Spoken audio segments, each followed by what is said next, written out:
Bonjour, je m'appelle Flavien Laurentier, conseiller culinaire Epicsaveur Groupe Pomona. Aujourd'hui, je vais vous présenter l'huile de cacahuète 100% vierge. Les cacahuètes donnent à cette huile une couleur brune et des saveurs très fruitées. Cette huile gourmande, même si elle s'utilise essentiellement en assaisonnement, peut servir à des petites fritures, comme pour notre première recette de gambas poêlées. Je fais revenir mes gambas dans de l'huile de cacahuète jusqu'à une belle coloration.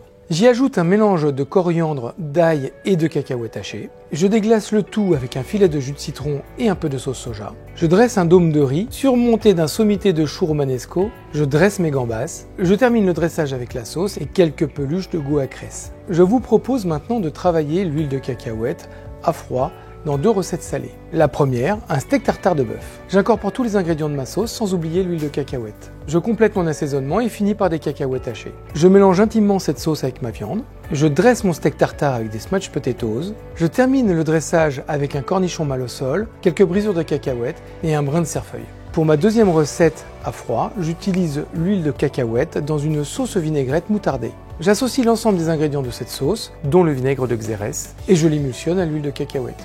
J'utilise cette sauce pour assaisonner ma salade frisée. Je fais revenir quelques lardons avec des croûtons à l'ail. Je dresse ma salade, j'y ajoute quelques lardons et croûtons, un œuf mollet frit pané à la cacahuète et je finis par un brin de cerfeuil.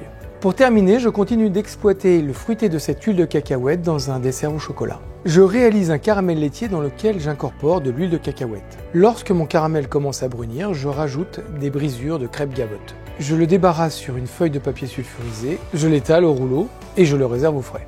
Une fois mon caramel refroidi, je calibre les portions nécessaires à la finalisation de mon dessert. En parallèle de cela, je réalise une ganache au chocolat noir. Une fois refroidi, je monte ma ganache au batteur. Je monte mon dessert à la manière d'une barre chocolatée en commençant par disposer des crêpes gavotte, puis une lamelle de caramel laitier. Je poche la mousse et termine par des brisures de chouchou caramélisées.